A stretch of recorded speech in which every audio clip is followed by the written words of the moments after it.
Hello friends, welcome to my YouTube channel. आज का ये वीडियो ये है, प्राचीन काल में शिक्षा के मुख्य केंद्र कौन कौन से थे भारत में। प्राचीन भारत में शिक्षा के लिए अनेक केंद्र थे जो विश्वविद्यालय के नाम से विख्यात हुए, जहां अनेक शताब्दियों तक सहस्त्र छात्रों को निरंतर शिक्षा दे जो क्या जहां अनेक शताब्दियों तक सहस्त्र छात्रों को निरंतर शिक्षा देते रहे और जहां विदेशों से आने वाले ज्ञान पिपासु व्यक्तियों ने भी शिक्षा ग्रहण की। ऐसे कतिपय प्रसिद्ध विश्वविद्यालय अनेक सदियों तक छात्रों को शिक्षित करने के साथ साथ भारतीय संस्कृति का भी पोषक रहे। ये विश्वविद्यालय थे। फर्स्ट हो गया नालंदा विश्वविद्यालय। बिहार के पटना से दक्षिण पश्चिम में 40 किमी की दूरी पर बड़गांव नामक स्थान पर यह विश्वविद्यालय स्थित था, नालंदा विश्वविद्यालय। इसका संबंध प्राचीन काल से ही बौद्ध धर्म से रहा, लेकिन 5वीं शताब्दी के मध्य यह शिक्षा के केंद्र के रूप में विख्यात हो गया।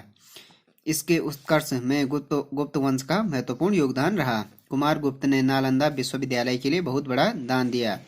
यह विश्वविद्यालय कम से कम 1 मील लंबा और आधा मील चौड़ा था। मध्य में स्थित विद्यालय में 4 बड़े कमरे तथा 300 छोटे छोटे कक्ष बने हुए थे। नालंदा विश्वविद्यालय में के विद्यार्थियों के आवास के लिए अनेक विहार बने हुए थे, जिसमें एक कक्ष में 1 या 2 विद्यार्थी रहते थे। इन विद्यार्थियों को कुमारगुप्त प्रथम, नरसिंहगुप्त, बालादित्य, व्रज तथा हर्ष ने निर्मित कराए थे। विश्वविद्यालय के स्वामी हेतु 200 गांव दान दिए हुए होते थे, जिसमें निर्मूल्य आवास, वस्त्र का प्रबंध था। सभी प्रकार का प्रबंध कुलपति के अधीन था। कुलपति की सहायता हेतु विश्वविद्यालय में 2 परिषद थी। पहली शिक्षा परिषद, दूसरी शासन परिषद।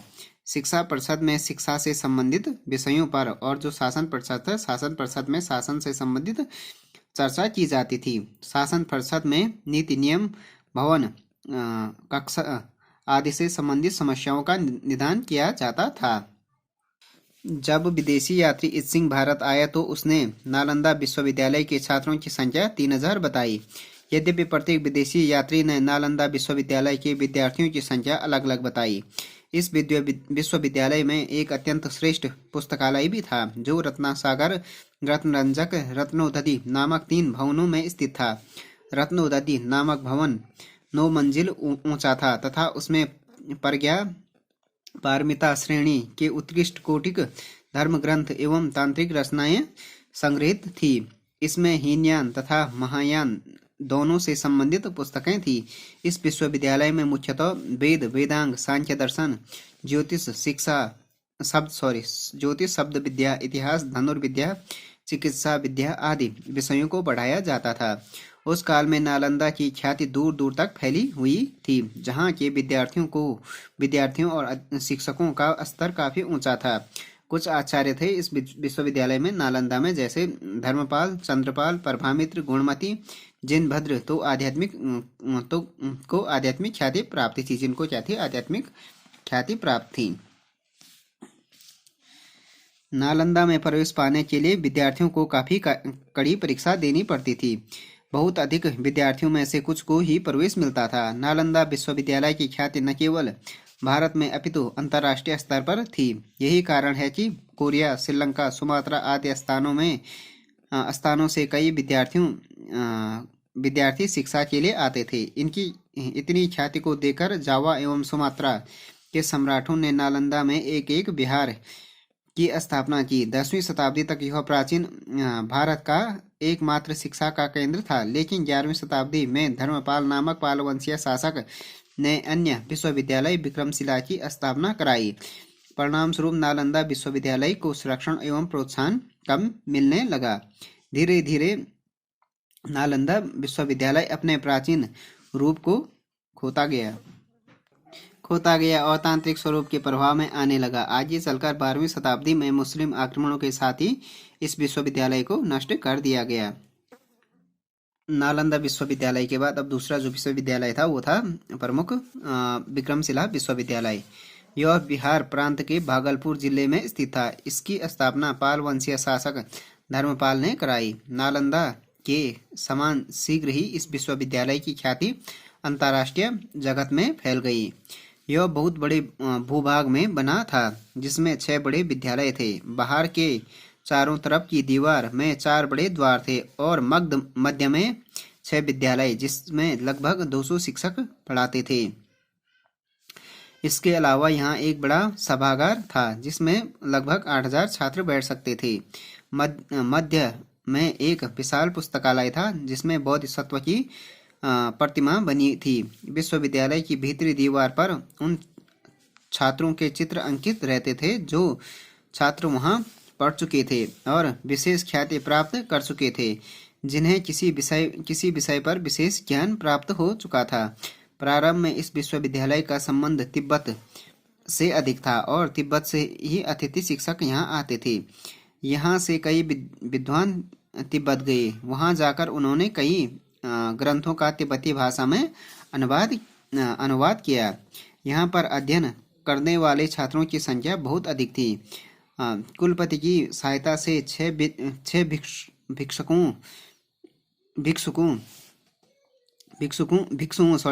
भिक्षुओं की एक समिति थी जो प्रशासनिक कार्य में कुलपति की सहायता करते थे। इसके अलावा प्रत्येक द्वार पर 4 द्वार पंडित रहते थे जो विद्यार्थियों के प्रवेश के समय परीक्षा लेते थे। विक्रमशिला विश्वविद्यालय में व्याकरण, न्यायतंत्र, दर्शन, ज्योतिष, इतिहास, साहित्य, विज्ञान आदि की शिक्षा दी जाती थी। शिक्षा पूर्ण होने पर बंगाल के पाल शासक विद्यार्थियों को उपलब्धियां प्रदान करते थे। इन्हीं पाल शासकों के दान से यह विश्वविद्यालय चलता था। यहाँ के पुस्तकालय में महत्वपूर्ण पुस्तकों का संचय था। यहाँ पर न केवल भारत से वरन विदेशों से भी विद्यार्थी अपनी जिज्ञासाओं का समाधान ढूंढने आते थे। इससे पूर्व जितना महत्वपूर्ण शिक्षा का केंद्र विक्रमशिला विश्वविद्यालय के अलावा नहीं था और न आसपास कोई विश्वविद्यालय यहाँ के आचार्य कोई मतलब जो विश्वविद्यालय थे कोई भी इतना क्या नहीं था, ख्याति प्राप्त नहीं था, नहीं इसके आसपास था कोई विश्वविद्यालय। यहाँ के आचार्य भी विख्यात थे, विद्वान थे। आचार्यों की सूची में दीपांकर, श्री ज्ञान, विरोचन, रक्षित, ज्ञानपाल, बुद्ध, रत्नाकर, शांति, ज्ञानश्री, मित्र, रत्नावर्ज, अभयंकर। दीपांकर नामक विद्वान ने लगभग 200 ग्रंथों की रचना की। वह इस विश्वविद्यालय का सबसे महान प्रतिभाशाली विद्वान थे दीपांकर। इस प्रकार जो विक्रमशिला विश्वविद्यालय न केवल विशाल बल्कि अंतर्राष्ट्रीय ख्याति प्राप्त विश्वविद्यालय था, जहाँ पर भारतीय विद्यार्थियों के साथ विदेशी विद्यार्थी भी ज्ञान अर्जन के लिए आते थे। 12वीं शताब्दी में इस विश्वविद्यालय का नाम शिक्षा के केंद्र के रूप में प्रसिद्ध हो चुका था, लेकिन 1203 में बख्तियार खिलजी ने इसे दुर्ग समझकर आक्रमण कर दिया और इसे नष्ट भ्रष्ट कर दिया। यद्यपि यह पूर्णतया नष्ट हो गया, फिर भी इसमें कुछ अंश शेष रह गया, जिससे आज इस विश्वविद्यालय का पता चलता है। देन हो गया तीसरा विश्वविद्यालय, मुख्य विश्वविद्यालय था वल्लभी। यह शिक्षा का केंद्र गुजरात के काठियावाड़ में वल्लभी नामक स्थान पर स्थित था। इस केंद्र का विकास 7वीं शताब्दी तक पूर्ण रूप से हो चुका था। इत्सिंग ने वल्लभी में शिक्षा केंद्र के रूप में बताया तथा यह भी बताया कि नालंदा के समान इसकी ख्याति भी दूर तक फैली थी। इस केंद्र में भी अनेक बौद्ध विहार और मठ बने थे। वल्लभी विश्वविद्यालय की आर्थिक स्थिति सुदृढ़ थी। वल्लभी विश्वविद्यालय की आर्थिक सहायता देने वाले इसी में निवास करते थे, जिनकी संख्या 100 थी। इसके अलावा अनेक राजाओं के दान से भी यह संस्था चलती थी। यहाँ का मुख्य विषय बौद्ध धर्म था।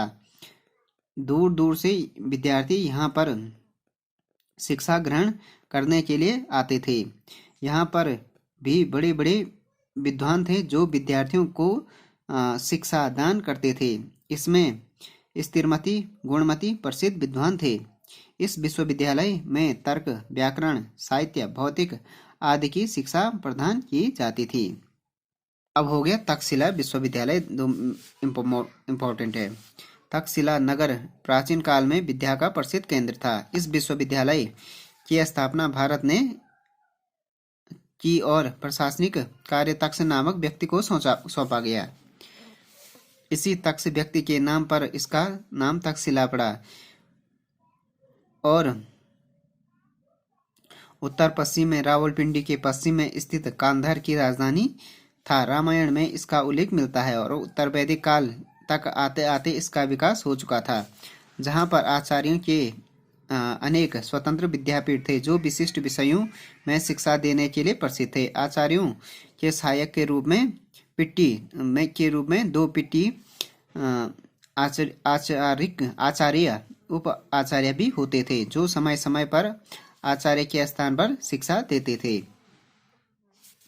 यहाँ पर केवल द्विज वर्ग के विद्यार्थियों को ही शिक्षा दी जाती थी। यहाँ के विद्यार्थियों में चंद्रगुप्त मौर्य, प्रसन्नजीत, अर्थशास्त्री कौटिल्य, ख्याति प्राप्त वैद्य, जीवक और व्याकरण विशेषज्ञ पाणिनि प्रमुख थे। यहाँ मुख्यतः वाराणसी, मिथिला, उज्जैन आदि से विद्यार्थी अध्ययन हेतु आते थे।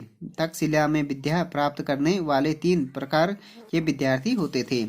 आचार्य भागधायक, धमंते, वार्षिक एवं बाद में शुल्क देने वाले। इस विश्वविद्यालय में मुख्यतः वेद, ऋग्वेद हो गया, सामवेद एवं यजुर्वेद, शिल्प, व्याकरण, दर्शन, आयुर्वेद, चिकित्सा, धनुर्विद्या, भविष्य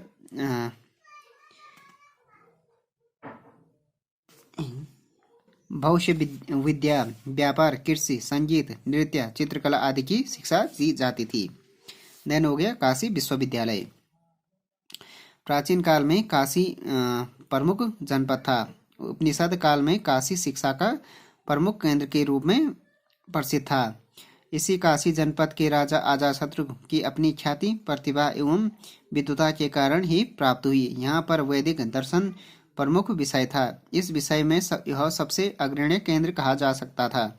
अल-बरूनी ने काशी की विद्या संबंधी महत्व को बताते हुए लिखा है कि हिंदू विद्याएं हमारे विजित प्रदेशों से भागकर कश्मीर और वाराणसी जैसे सुदूर प्रदेशों में चलेगी, जहां मेरे हाथ में नहीं पहुंच सकते। अल-बरूनी ने वाराणसी में सबसे प्रमुख विद्यालय होने का संकेत भी दिया है। 6वीं शताब्दी ईसा पूर्व में काशी में अनेक आचार्य 3 वेदों और 18 शिल्पों का अध्ययन करते थे। जातक साहित्य में दी गई कथाएं इस बात को सिद्ध करती हैं कि 6वीं सदी ईसा पूर्व में काशी की गणना शिक्षा के प्रमुख केंद्रों में होने लगी थी। वेन-सांग के समय काशी हिंदू धर्म की शिक्षा के लिए भी प्रसिद्ध था। भविष्य पुराण में काशी को हिंदू शिक्षा का विख्यात केंद्र कहा गया। आज भी परंपरागत शिक्षा के लिए काशी की ख्याति बनी हुई है। देन हो गया कांची का विश्वविद्यालय। कांची विश्वविद्यालय यह विश्वविद्यालय दक्षिण भारत में स्थित था। कांची पल्लव वंशीय शासकों के नेतृत्व में एक महान शिक्षा का केंद्र बन गया था। शिक्षा के क्षेत्र में यह मध्ययुगीन दक्षिण भारत का एक प्रमुख केंद्र था, जहां अनेक आचार्य वैदिक साहित्य का अध्ययन करते थे। कांची के शिक्षा केंद्र का विकास विश्वविद्यालय के रूप में हुआ था। भारत में विभिन्न प्रदेशों के निवासी यहाँ शिक्षा प्राप्त करने के लिए आते थे। शूद्रक ने अपने नाटकों का प्रणयन यहीं पर किया था। कदम्ब वंशीय राजकुमार मयूरवर्मन ने कांची में ही शिक्षा ग्रहण की थी।